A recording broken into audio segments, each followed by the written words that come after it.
অবশেষে স্বস্তির নিঃশ্বাস ফেল গ্রামবাসী। মাটির গাড়ি চলাচলের জন্য গ্রামীণ রাস্তা ভেঙে বেহাল অবস্থায় শীর্ষক একটি নিউজ পরিবেশিত হয়েছিল আমাদের এনি 24 চ্যানেলে।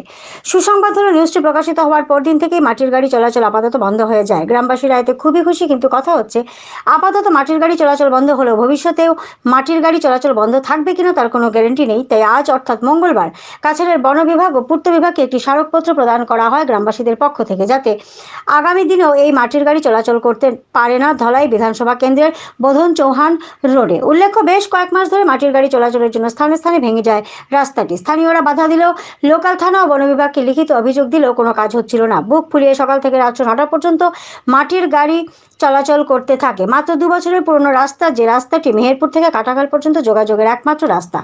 গ্রামবাসীরা অভিযোগ করে বলেন, গ্রামের ছাত্রছাত্রী, কচি কাঁচা তথা মহিলা সহ গ্রামের সাধারণ লোকের প্রচণ্ড অসুবিধার মধ্যে পড়তে হতো মাটির গাড়ি চলাচলের জন্য। এছাড়াও ধুলোবালি বেড়ে যায় এই মাটির গাড়ির চলাচলের জন্য, ফলে সাইনাস জাতীয় বিভিন্ন রোগের প্রাদুর্ভাব হয় এই গ্রামে। শিলচর থেকে সাংবাদিক রাজুদের রিপোর্ট, ভয়েস এনি 24 চ্যানেল থেকে বর্ণালী মিশ্র।